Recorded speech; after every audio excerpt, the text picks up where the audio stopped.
call the meeting to order. All members are present except for Chair Barb Brittenall, so I'll be chairing the meeting tonight. And if everyone would please stand to the Pledge of Allegiance of the flag. Pledge allegiance to the flag of the United States of America and to the republic for which it stands, one nation, under God, indivisible, with liberty and justice for all.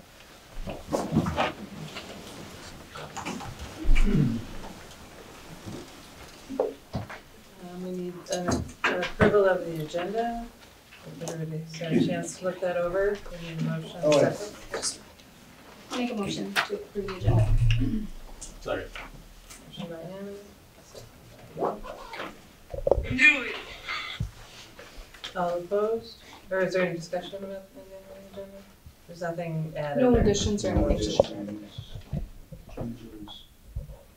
Okay, all in favor? Aye. Opposed? Okay. And the next thing on the agenda is we have scheduled presenters tonight from the Cannon Valley Senior Center, John Hobart and friends, so you can introduce yourselves and look forward to your presentation. He'll do that in a little bit. My name is Teresa Johnson, and I am the new Executive Director at the Cannon Valley Senior Center that used to be known as the Shepherd Center for the last 20 years here in town. We are here tonight, along with our treasurer, Kay, a board member, Byron, and John, which I'm sure you all know, to give a brief presentation about what we do at the Cannon Valley Senior Center, what we offer our seniors, what we bring to this community. We are a small nonprofit, so we are funded solely on donations and fundraisers. I'm sure some of you have been to our concerts. I hope some of you have been to our concerts along the way. We do have another one on Friday night, so come out here to the school. We would like to thank you all for that discounted rate for using the auditorium. That helps us out immensely because we do pay a lot for these big groups to come in.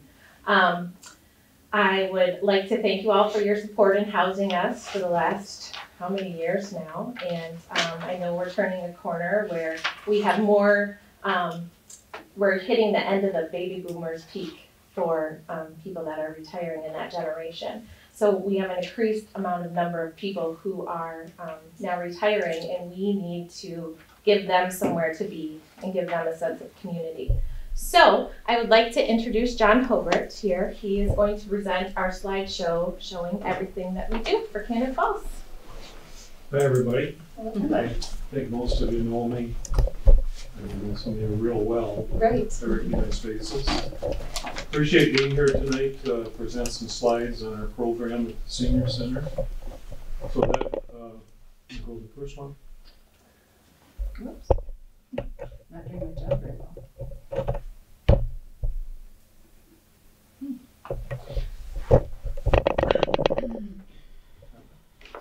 There we go. This is our current board of directors at the Senior Center. You can see their names. They were elected in December, took their offices in January. I had the privilege of being on the board for 6 years.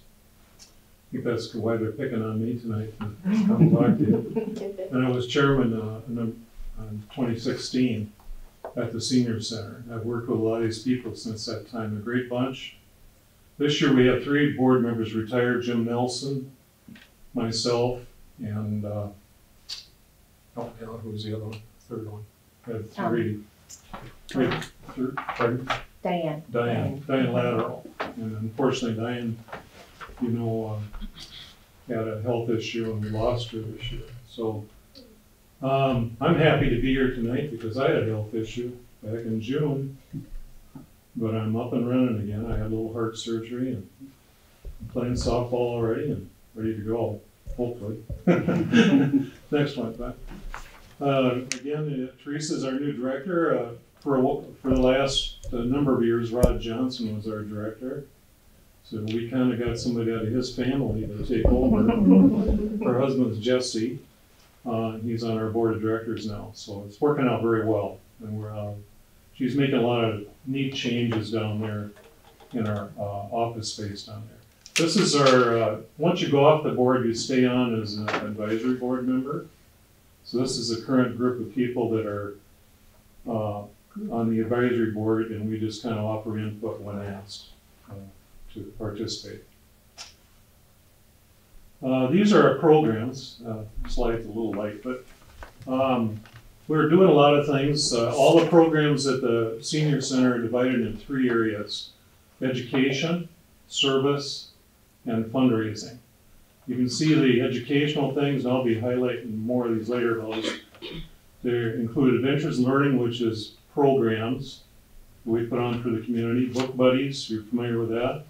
We're involved with that, and we do that for the school system. Computer experience training or workshops, day trips. For example, May 2nd, we're going up to watch the Twins. We have day trips like that that we coordinate through the senior center for seniors or anybody in the county really. Game days is something that Teresa's coming up with now. That's going to be like when the people that come into our space down there play games. So it could be board games, could be cards, and the like. Group travel, we usually take one large, long trip a year. I think this year they're planning right now to go to the Black Hills, I believe. Is that correct, Dick? Those things have changed. That's the plan, I believe. Triad is held down there. I don't know if you're familiar with Triad. That's working with our local police force to prevent any kind of scams and so on that are directed towards seniors. And our police department here is very supportive of that. Men's Shed is a new program we have. We have a group of men in the community that are ready to help seniors that need help. For example, maybe a lady couldn't paint her house or fix something in her house. That person's going to be encouraged to call the senior center and then talk to Teresa. And we have a group of men that are willing to do that. Also, the FFA is going to become involved with this. Mr. Pleskott, who is currently the instructor in the FFA program, they need some community service projects, so they're going to work with us on some things in the near future. Fundraising, we see all those things. This is our primary way we bring money in. I think you're all learning we have a lot tighter budget than you knew we had, and we really scrape and do things to make money the best way we can, just to carry out the programs. Nobody's paid in our program except Teresa. So she's our largest part of our budget, which is well spent money, by the way. But no one else in our program is paid for anything. Service, you can see all the different things, open houses, concerts. We're involved with the Church Interaction Council here in Canada Falls that plans things with churches. We run the gates at the Cannon Valley Fair to make a little money. We offer workshops, computer and internet access type things. I guess that, well, actually we have computers down at the senior center for people to come in and use, kind of like the library does. So that's available to the community. Elderly justice, that's basically when a person has a problem, they call in, Teresa kind of directs them to somebody who can help them.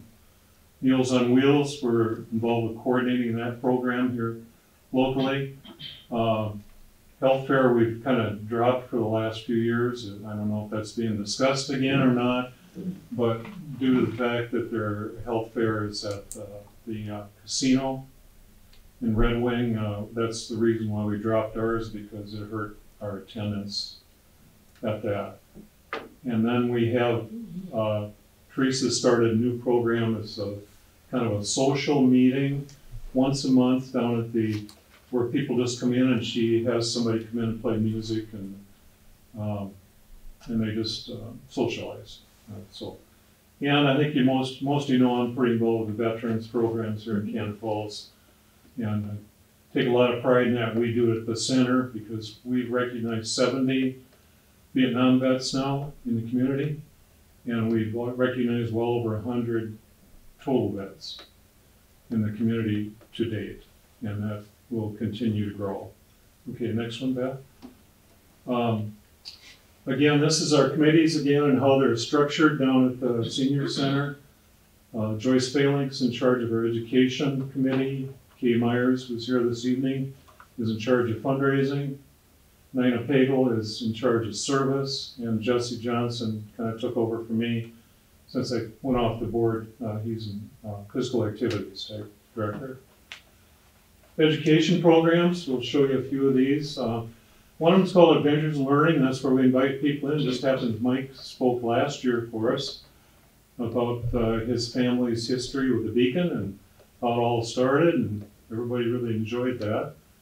And Keith Myers has been there, talk about his baseball career. So we have some topic like that, and these people come in and speak to our seniors about their careers and activities. This year we're senior programs are planned in those boxes. You can see there are some of the things we're planning right now. Our veterans program is already planned for November 11th, roughly, and that'll be taking place. So this is kind of an educational project that we do. This is our first veterans class back in 2016, 2016. And that was our first class of Vietnam vets. You might recognize some guys that served in Vietnam or in the era of Vietnam in that group. Next one, we just completed National Vietnam War Veterans Day last Friday at the center, and we invited the guys just to come in and just have coffee and something to eat and talk. And we had just a real brief program down there last Friday. Book Buddies continues. It's a very strong program, I think you realize, here in the community. This is really something we do for the school district to enhance our children's reading at the third grade level. Is that right? First grade level. See some of the people that volunteer their time there. Educational workshops. We just recently had Laura Qualley up, and she talked about beginning to become tech savvy. And what she really taught was to make seniors aware of watching out for scams on the internet and on the computer. So she spoke about that. You can see the other anticipated workshops we're planning right now. Again, we just get volunteer people to come in. We don't pay them for their time. They just volunteer. Next one. There's our day trips. We always do a twins trip every year. And you notice where the people are sitting, if you're familiar with the ballpark, right field has that hangover section. So that's where we sit every year. It's a neat place to sit because there's tables in front of you, you notice? I think the guy with the cap and t-shirt on his head, I think that's Ken Ebert. Not the Ken Ebert that's a teacher. There's another Ken. Game day and physical activities. We've really gotten into this. I thought when I came on the board 6 years ago that we didn't have enough physical activities for seniors.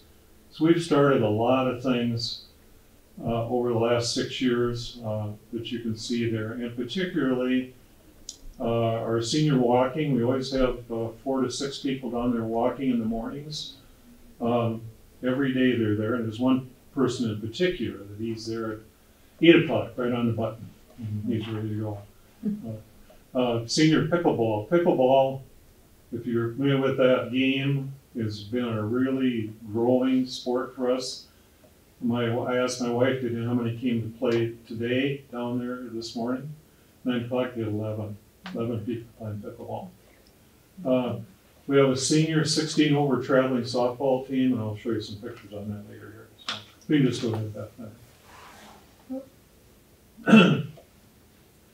This is Roger Underdahl. He's the guy that shows up 8 o'clock every day. And Teresa gets her, he's waiting at the door, right? Yep. Just about. And he's missed one day, and I went over to the stone house to make sure he was okay, because that's not normal. I'm not sure what Roger's age is, but He's 80 something. yeah, he walks for well over 2 hours.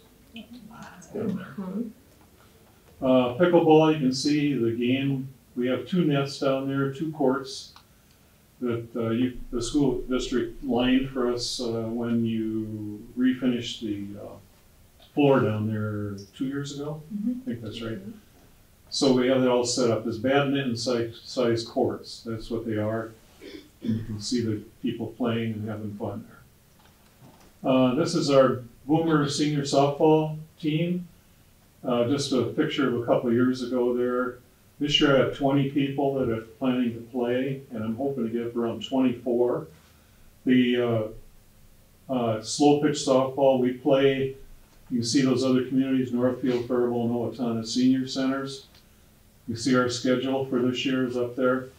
And we're planning to have 2 teams this year. One is going to be for, let's say, a little higher skilled people that a little more competitive. And then we're going to have what we call our recreational level, which will be a little less skilled, but it'll allow more people to play more. So that's the plan, and the other communities are doing the same thing.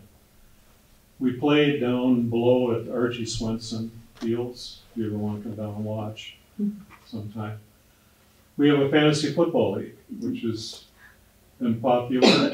Last year, unfortunately, we didn't have it because of my illness, but we'll pick that up again this year, hopefully. Next one. Group travel. These are some of the places we've been with our seniors in Canada Falls, Nashville, San Antonio, Colorado, Savannah, Georgia. We were planning a trip for New Orleans, but we didn't have the numbers this year to make that one work, so that was canceled. But the Black Hills, I believe, is still on the plan right now. We've been other places too, but I can only get so many pictures up there. Triad, you can see the leader of Triad is Rosie Schluter. And you probably read Rosie's articles in the paper quite often. I think she writes a column every week, right, Mike? For the Beacon. She does an excellent job on this. But again, as I told you, it's working with your police force and the sheriff's office to promote seniors not getting scammed and things of that nature. So, really good, great program. Rosie just does a super job on this. Service programs that we're currently running. This is Teresa's open house that she just started. This was from January. Look at all the people there.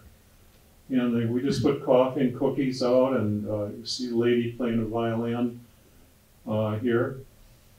And some people are dancing. Summer concerts, I'm not sure if these will come back, but we have had these down at the John Birch Park. And you can see it's always a free concert. We try to get local musical talent to come in and play for the people.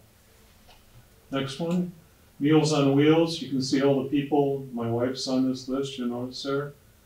She delivers a couple times a month. It's spread out so nobody has to work too hard at this, but they probably have 1 or 2 days, through the months that they deliver meals. Really great program. ARP, this is where we offer, through ARP, free tax service for seniors that need help. So if somebody can't afford to go to an accountant, or they just need some special help, they call in to Teresa and she coordinates that with the ARP tax volunteers. So that's going on. Canon Church Interaction Council, let's see, how often do they meet? I've forgotten. Oh, like, Quarterly? Yeah, I think so, quarterly. Yeah, quarterly. Four I think they times a meet year. all the churches and they coordinate community service activities. We have computers, like I said, at the senior center for people to come in and use. At this point, I think we have 2 set up. We do the August community table. You guys familiar with that in Cannon Falls? That's where some civic group takes and offers a free meal to people that would like to come and have supper. So we have August on that. Probably your churches you belong to probably have 1 month that you do, probably, most likely. So that's the service type things we do. Okay, next one, Beth. Fundraising. And our concerts are primary income for our organization. We've had great concerts here in the past, and we have one coming up Friday, the Everly Brothers Experience. So it'll be that kind of music Friday night. Tickets are $35. We normally sell the tickets for that amount. Some of it's to pay our people that come in, and the rest of it goes to our budget. Another thing we do for fundraising is saving the food slips that you get at the grocery store, and seniors are good about dropping those off. And then we get a check back from our family at some time later for, I forgot the amount. You turn in how much to get? Every $150,000 we turn in, we get $1,000 back. Every 150. And we just turned in $300,000 worth of receipts, so we have 2,000. We do have a program here too. Yeah, it's wonderful. It's very nice. Mm-hmm. Okay, next one. Other fundraising things, local businesses contribute to the senior center, civic groups, Lions and the VFW and organizations such as that. So some of our income comes from those sources. We also occasionally get memorials and gifts and honorariums from people that pass away or just wish to contribute something. We have a few fees for softball. We charge $35, but for the most part, that $35 fee is to buy balls and bats. So a bat, as some of you know, costs a considerable amount of money. And the balls aren't cheap either. And then in the pickleball program, we got to get new balls. They have a tendency to crack balls, and they want a certain color and all that. So when they play, they like the orange balls. So this gives you a pretty good perspective. I know you got some new people on your school board, and I think probably you found tonight a lot more than you knew before. And we hope you might consider that when you continue with the rental discussions that are going on now for us down there. As I mentioned before, just to let you guys know, we're not a high budget organization. We try to break even. And any way we can save money is appreciated, and that money will be well spent for your seniors in this community. And I can tell you all the seniors in the community right now have been reading the paper, and they're kind of aware of what's happening, and I don't know what more to say, but it is kind of a discussion in the community right now, because they would like to keep our program rolling, and we've just made so many strides over the last 6 years, we hate to think we'd have to take a step back. So, but thank you for the time. Anybody have any questions though? Appreciate the time to come, and any questions you guys have, you can call me or Teresa or any members that are here this evening on the board for further documentation or explanation. Thank you very much. Thank you.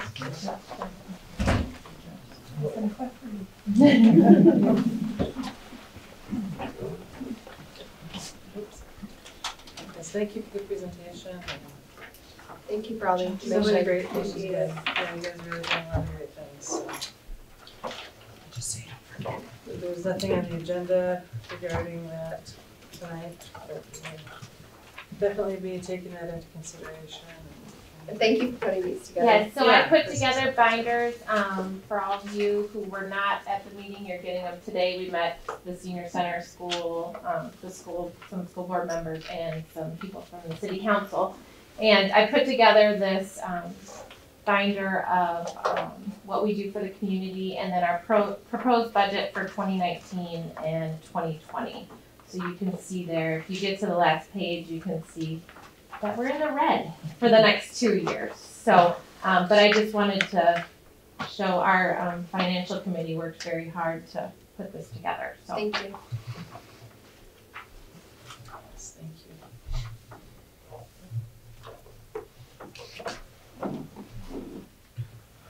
Okay, next thing on the agenda would be the student report. We have Emma with us tonight. Okay, so I thought I'd start with sports. For softball, tonight the girls headed to Rochester to play Lourdes in their first game of the season, so that's really exciting for them. For baseball, they won their game on Wednesday against Byron 4-3, and they won their game against Stewartville on Friday 4-0. So they're doing pretty well right now, and hopefully they can keep that momentum up as they progress throughout the season. Track's been pretty busy. Varsity has a Stewartville track meet on Tuesday, a Pine Island meet on Thursday, and 11 teams come to Cannon Falls on Saturday for a home track meet, which hopefully the weather's okay and it's not too cold for them He's outside. all gonna miss us, Emma. Okay. And then JV had a Friday track meet, which went pretty well, and then tonight, at the track, they have a junior high track meet, and there's a lot of teams here for that. Going on to other activities, this past weekend, the speech team had their sections tournament, and they were named section champions. They had 30 finalists and 10 out of 13 event champions, and 21 speakers advanced to the state tournament this Friday at Wayzata, so that's pretty exciting for them. I think you should add, because she's on the speech team, she doesn't want to brag it up too much, but they're even breaking their own records. We have never at section taken every single section, have someone going.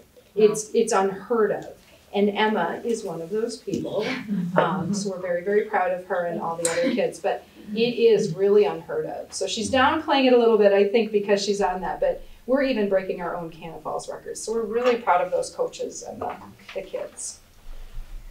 And then for band, Slice of Jazz is this Sunday at 6:30. There's a silent auction, and it's $5 for students and $10 for adults to get in.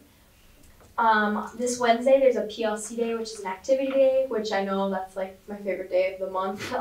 It's pretty fun. You get to go to a lot of meetings, and it's fun for all the students to meet up with their different clubs.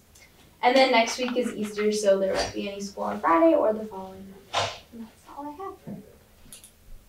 Thank you. You're welcome. And then next we have the school board committee reports.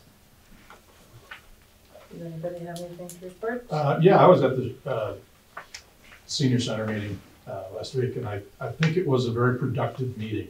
I think we were able to get some misconceptions kind of worked out over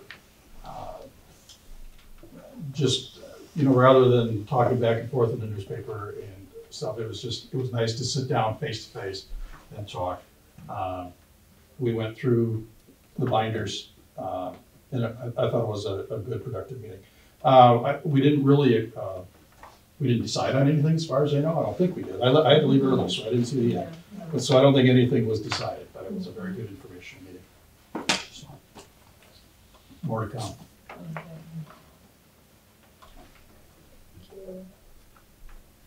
Anybody else?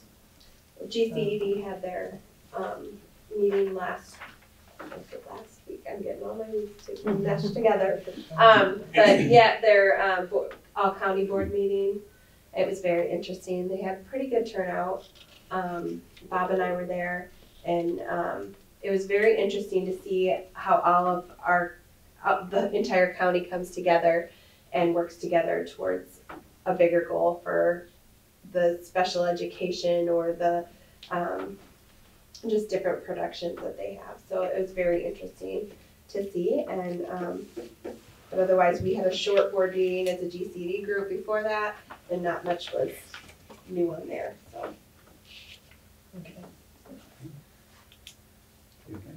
We have our next WeTech meeting is on the 18th, and we will be discussing the contract for the director, for our WeTech director. And I'm on the negotiations committee so far. That one's going well. And there's it. Nope. Well, Bob and I are the reps for the negotiations, and we have made an offer to Jeff Sampson for the superintendent role. He has reviewed it. We're waiting response, and I think it's going in the right direction where I think we can get it sealed up, so hopefully we can have it on the agenda as an agenda item for the 22nd. 22nd. So that's kind of where we're at. Perfect. Okay, thank you. I could report on the Ed Foundation auction, which was Saturday night. That was very well attended. It was down at the Mill Street Tavern. And the report on their, what they raised is over $32,000, almost $33,000. So they thought the location worked really well, and I want to thank everyone for participating. It was a fun night, and it was very successful. What about community ed? Jake, did you want to? Sure, I got a couple things. Preschool, we were awarded the Pathways 2 grant for the second straight grant cycle through MDE. So each year we'll receive $15,000 for over 2 years, so $30,000 total to scholarship preschool families. So like I said, this is the second time we've got this, so within the next 4 years it'll be $60,000 total that we've received in scholarship to families in preschool. On top of that, in past years, we've also received a grant through the United Way of Goodhue County, which also went to scholarships. So we're handing out all kinds of money towards scholarships, and we already feel like we're very affordable for families, but everybody's situation is different, and there's definitely a demand for that scholarship money. And we've been very fortunate to receive that money from local organizations. Cannon Kids is finalizing some summer plans. Our early registration deadline closed on Friday. What we said there is if you're registered by then, we'll guarantee you a spot, even if it means we're adding a classroom, which our numbers are up. Our numbers right now, despite still being open until we're completely full, are up from last year already. So we'll continue to take registrations until we're full. Right now we have 152 children registered for the summer. Preschool for next year is open currently. Right now we have 29 registered. We'd expect to be somewhere in 80 to 90 by next fall. So we'll have that open through the summer. Lots of times we see the registrations really start to come in over the summer once parents start to see whether their kids will be ready or not. On the athletic side and activities, obviously the big news is speech, like Emma and Mrs. Gee said. Congratulations to the whole speech team, in addition to the 21 that are going to state, and our coaches, Cal, Vanny Hoof, Holly Winjet, John Fogarty, and Destiny Stain. We're just doing an amazing job. We're kind of the envy of all speech teams in the whole state. I mean, they're defending their state title for the last 3 years, so going for 4 in a row. So it's an amazing program. I did some looking back over the last year at registrations for athletics and activities. Our registrations actually from last year to this year are almost identical. We're actually up 1 registration from last year to this year. Fall numbers were up, winter numbers were down, and the spring numbers were almost identical. So we had some that were up considerably and a couple that went down, but good to see that number's staying steady. I'd like to see it continue to go up. May 5th is our Bomber Athletics Hall of Fame and Senior Athlete Banquet. It's hard to believe it's already our 5th year doing that. It's been a really cool addition to Bomber Athletics here. If you have any interest in showing up, coming to that banquet, it's a really fun night. It's May 5th. We'll induct 6 new members and the 2000 baseball team. So if any of you are interested, I can certainly get you a ticket, get you on the list. Then the members going in are Nicole Anderson, Ron Banks, David Flum, Dudley Flodine, Micah Flodine, Rod Johnson, and the 2000 baseball team. So, and last thing, I've mentioned it a couple times, but the football schedule for next year, just in case you get questions, it has been finalized. We do have a 7-game schedule for next year on the varsity level because of La Crescent dropping football. Finally got an approved schedule, so we have a bye right now, right in the middle of our season. I do have a lead on filling that game. We just have to work with the State High School League to make sure we can work it out. So hopefully I can get an 8th game for us, but right now it's looking like we maybe will. So that's all I have. Okay, thanks, Jake. Well, let's see, we have a report for the elementary from I just Jen. printed one. Everyone's kind of passed it. Okay, we'll be passing that around. Jen can't be here tonight, and then we also have a report attached to your agenda from middle school, high school. Board report there. So Beth, did you have anything? I was just going to add a couple things on top of the Ed Foundation auction. Thank you. It was really well represented by the school board, and I think that is so important for them to see that. So thank you to all of you for coming. It was really nice. I still don't have an update on the National Science Federation grant. That's the one where it's down to Chatfield and us, and it's about $200,000. I would love to leave the district and say, here you go. That's gonna be really great if I can do that. So we're really excited. We're working again with Southeast Tech on that, and that money would be designated to that back room, creating a really great environment for our kids to get a 2-year trade type degree, to be able to walk across graduation stage and not only get your high school diploma, but also be able to get a welding degree or something like that. We're up to about 17% of our kids that are saying they want to go into something in the trades, and I think that's remarkable. It's quite high for the area, but I think that is a testament to Mark Walter and Pliscott and John Hobart and all of these people that are working in that back CTE area. So I don't have the news yet on that. I'm really excited. I won't be able to wait till a meeting. I'm sure you'll get an email if we get that one. That'll be the biggest ever that we've received. Really busy with a lot of hiring. Hats off to our principals for doing a lot of that. You've approved a lot of positions with people leaving and things like that, and that takes a lot of time to do that. And our kindergarten numbers are up as we had expected. Not quite up enough that I want to add a 5th section yet. You haven't seen that on your agenda. I'd like to see it stabilize.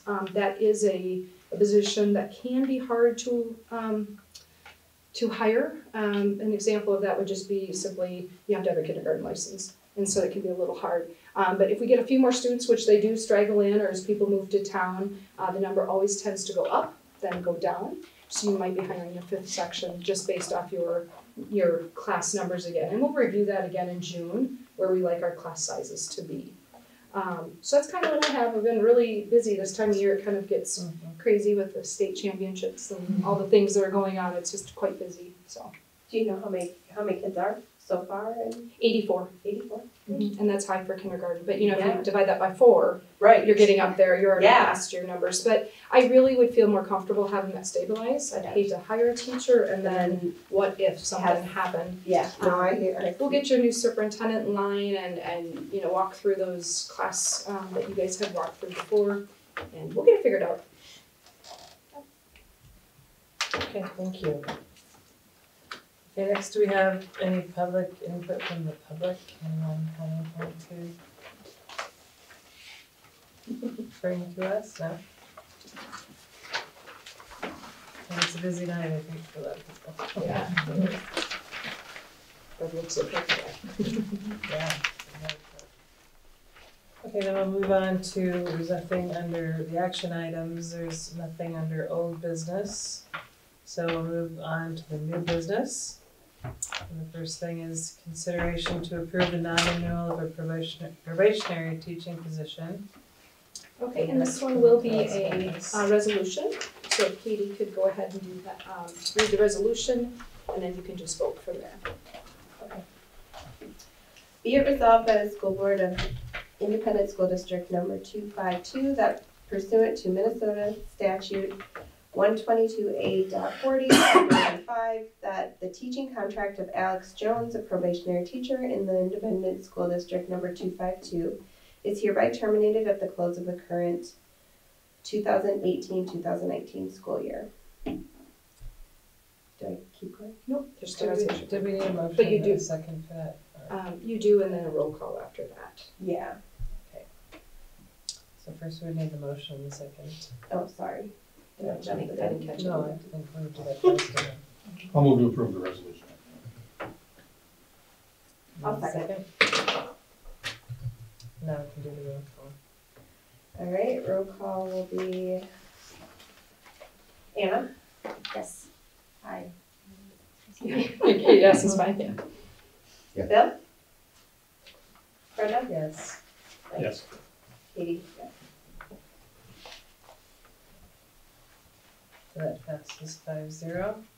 I'd just like to thank Alex very much. He's been here 3 years.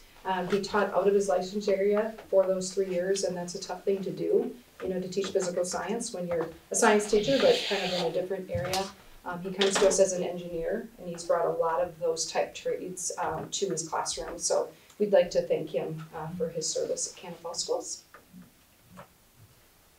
Okay, thank you.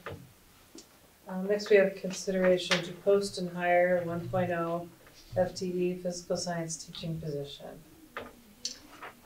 This will be posted internally first. It'll kind of let everyone move around for a week. There may be science teachers that want to move into this position, but then obviously this position does need to be filled, so we'll go ahead and do that externally as well. I'll make a motion to post and hire. Second. Second by Anna, or motion by Katie, second by Anna. All in favor? Aye. Aye. Opposed? Okay, so that passes 5-0. We're at the vote. Okay. You can pass without the amount. We'll just to do The next one. The next item on the agenda is consideration to post and hire 1.0 FTE special education teacher for 2019-2020. I know you're probably a little confused because at your last board meeting, you said that we could hire to replace the retiring special ed teacher. People have been moving around in that position for almost 4 weeks now. That position is still open. We did have one candidate apply. We did interview that candidate, and because our contract only allows us to go up to 8 years, I wasn't able to give her enough of her years and money, so we lost that candidate.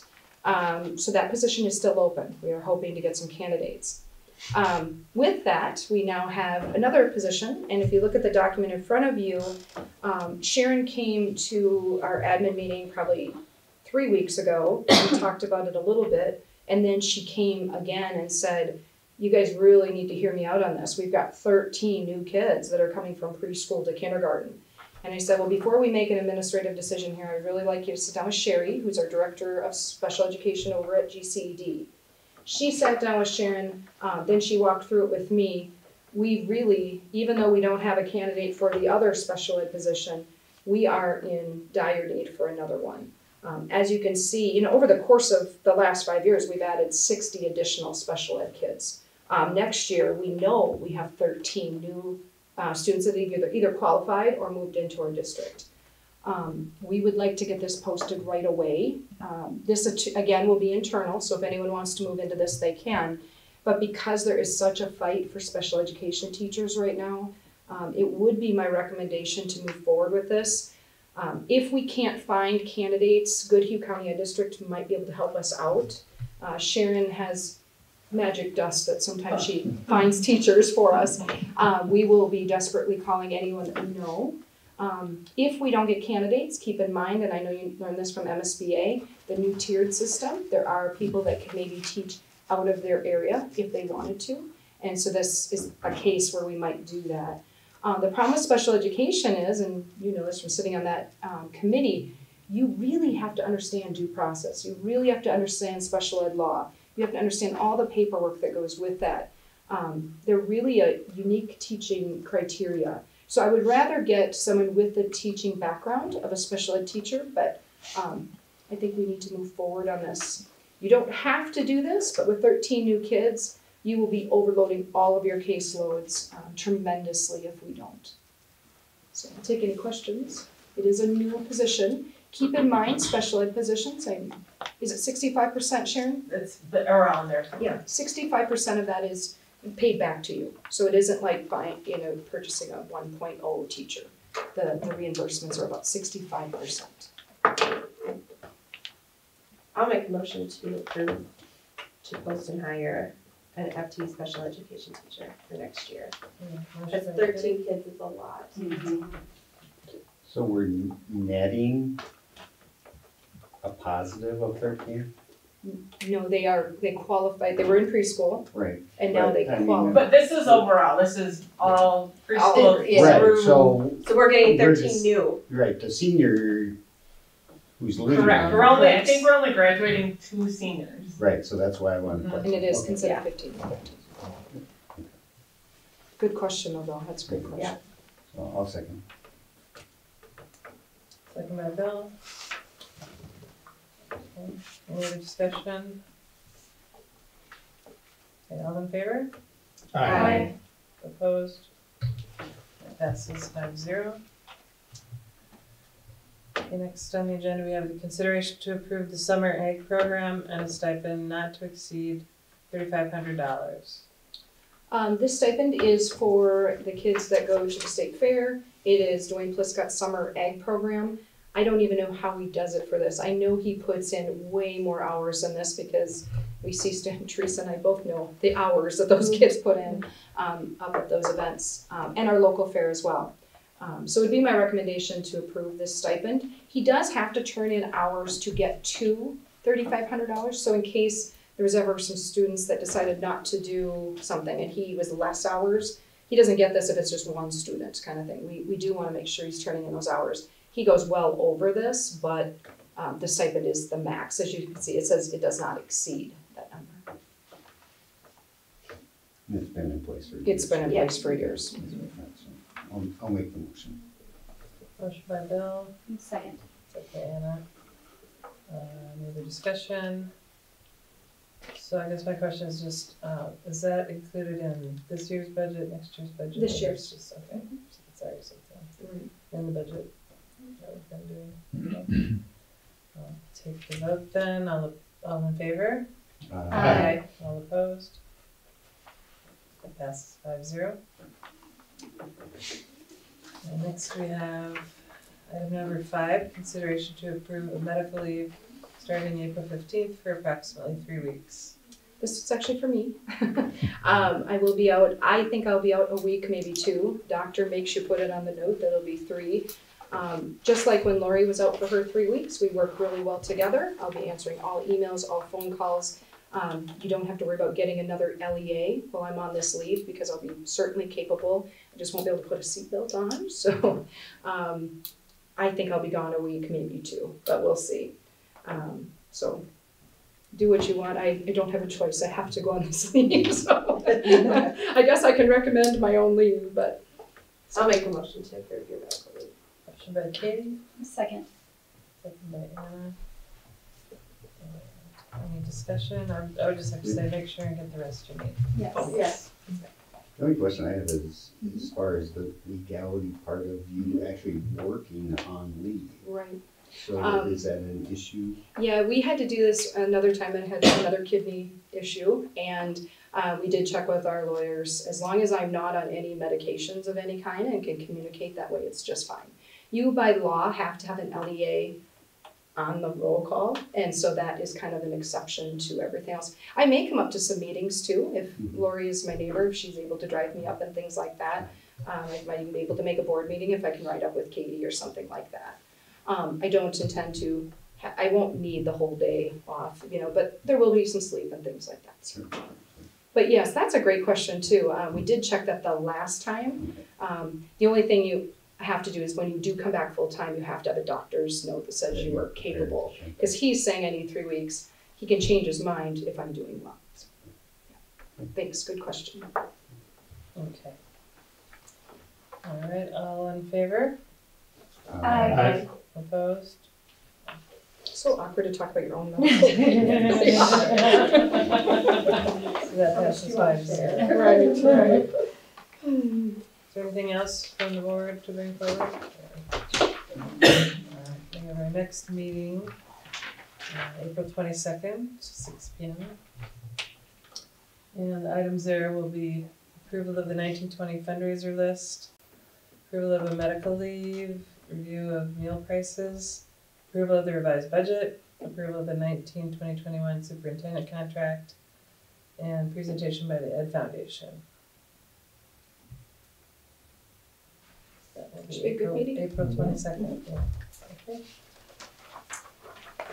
And if there's nothing else, I'll look for a motion to adjourn. So moved. Second. Motion by Mike, second by Bill, all in favor? Aye. Opposed? Adjourned.